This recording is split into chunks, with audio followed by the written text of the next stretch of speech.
In this video, I will explain the patterns of the future tense and also my perception of its conjugation.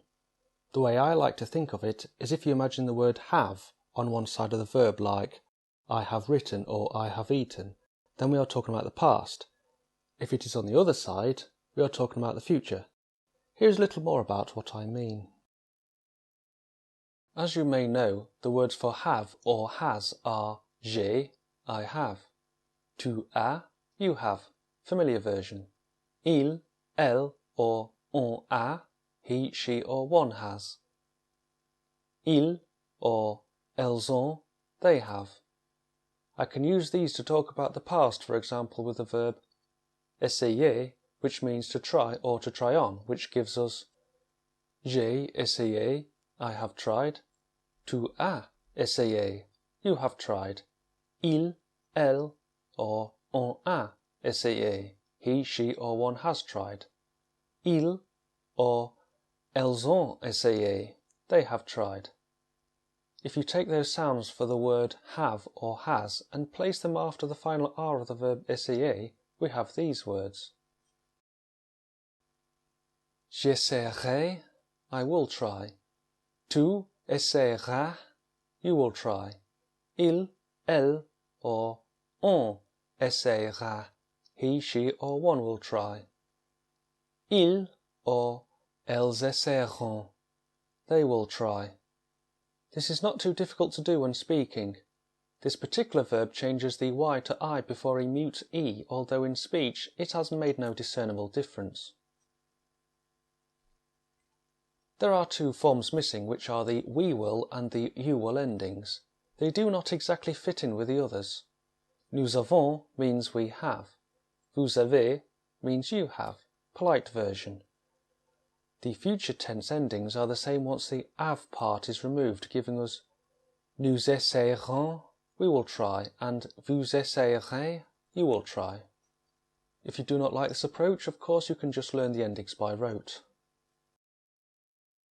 So, the patterns are, the endings are always the same, even with spelling changes in the stem. I shall explain a little more about that later. The endings are placed after the final R of the verb. As the endings are always after the letter R, you could train yourself to hear the sounds ré, ra, ron, and immediately think of the future tense, although the je form sounds exactly like the one in the conditional tense. Notice that there are only three sounds, ré, ra, ron. Let's now look at some more examples.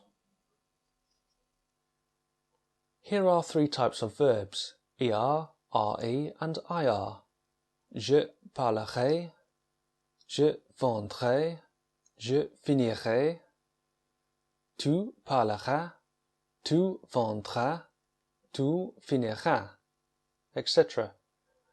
As you can see, they all have the same endings, giving us those sounds of ré, ra and ron at the end. There are numerous verbs which have some spelling changes. There are not that many of them. Although they are irregular, they still have the same endings, for example, je serai or il sera. These irregularities are shared with the conditional tense. One more thing. Although the future tense implies that it is used only for talking about the future, it is not necessarily so. It can be used for speculation or conjecture, for example, c'est aujourd'hui jeudi, il sera de retour. Today is Thursday, he will probably be back. The future tense is used with constructions like this, which I find to be most convenient.